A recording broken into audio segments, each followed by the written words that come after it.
Myself, Dr.M.Saranya, Assistant Professor of BBA Department.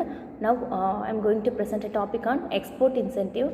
Export incentive for exporters. Below are a few export incentive scheme in India that helps MSME and sellers avail benefits. First one is Service Export from Indian Scheme, SCIS. SCIS was introduced to encourage seller to export notified services. Under this export scheme, an incentive of 3 to 7% of the net foreign exchange earning is provided to service exporters.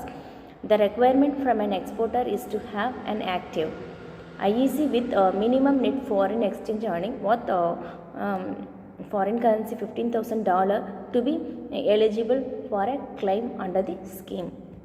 Second one is rebate of duties and taxes on exported product scheme, replacing the old MEIS, Merchandise Export from India scheme, in a phased manner from December 2020. The rebate of duties and taxes on export product scheme is the new export incentive scheme that offer refund on all hidden and other taxes that were not refunded any other export incentive scheme. This can be central and state taxes on transportation, fuel used on export product, duties on electricity used for the product manufacturing, tool tax, stamp duties on import export legal paperwork, etc.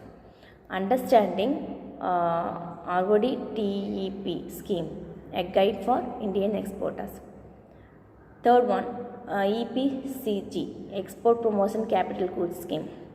Under this scheme, capital goods that are used to manufacturing other products like leather, used to make leather bags, etc., used in the pre-production, production and in post-production of final export product can be imported at 0% custom duty, also called zero duty EPCG. This scheme also helps reduce the service exporters' capital assets. Fourth one is rebate on state and central taxes and levy scheme.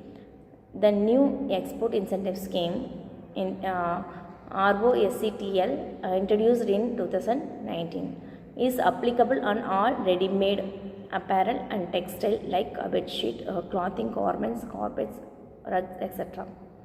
This scheme grants refunded on tax such as VAT on transportation fuel, captive power, Mandi tax and electricity duty. Next one is Advance Authorization Scheme. Advance Authorization Scheme allows duty-free imports of raw material which are required to produce and manufacture final export product.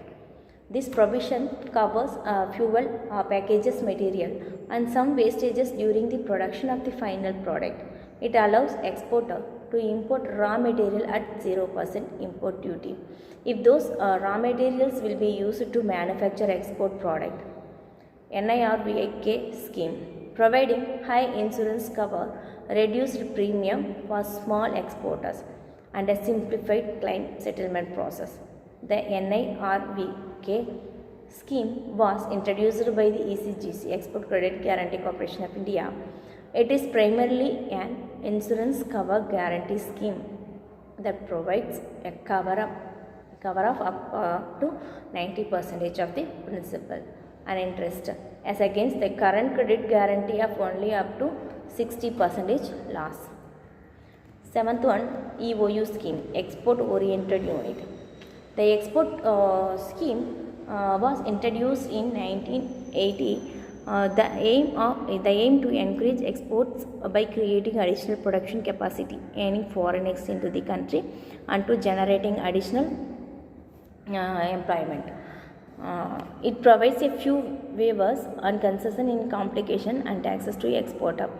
The companies that are set to export their 100% production of goods are allowed to set up an export-oriented unit.